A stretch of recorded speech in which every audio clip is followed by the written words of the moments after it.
আমি একজন dental surgeon. আমার কাছে অনেক পুরুষ রোগী আসে। দাঁতের চিকিৎসার ক্ষেত্রে সাধারণত রোগীর মুখ স্পর্শ করতে হয়। চিকিৎসার ক্ষেত্রে কোনো গায়রে মাহরাম পুরুষের মুখ স্পর্শ করা জায়েজ হবে কিনা?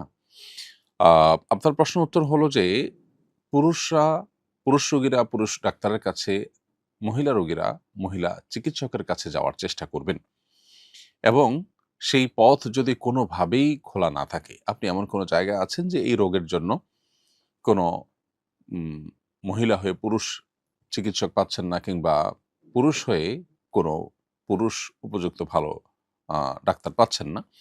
সেক্ষেত্রে কোনো নারীর কাছে যদি কেউ ট্রিটমেন্ট নেন সেটি জায়েজ হবে।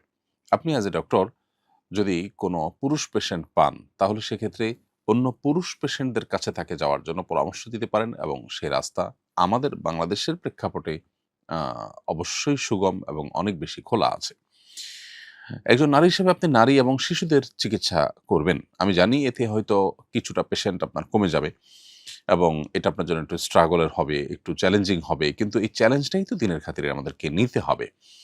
আমরা যদি একটা সুস্থ সুন্দর সমাজ গড়তে চাই তাহলে সেক্ষেত্রে সে সমাজের মধ্যে এই পশ্চিমা সংস্কৃতির যে প্রভাব, যেটার ফলশ্রুতিতে আমরা আমাদের দিনের দিক থেকে ক্ষতিগ্রস্ত হচ্ছি, সাংস্কৃতিক দিক থেকে ক্ষতিগ্রস্ত হচ্ছি, সেটা থেকে বাঁচবার জন্য আমাদের প্রত্যেককে যার, যার জায়গা থেকে সংগ্রাম করতে হবে।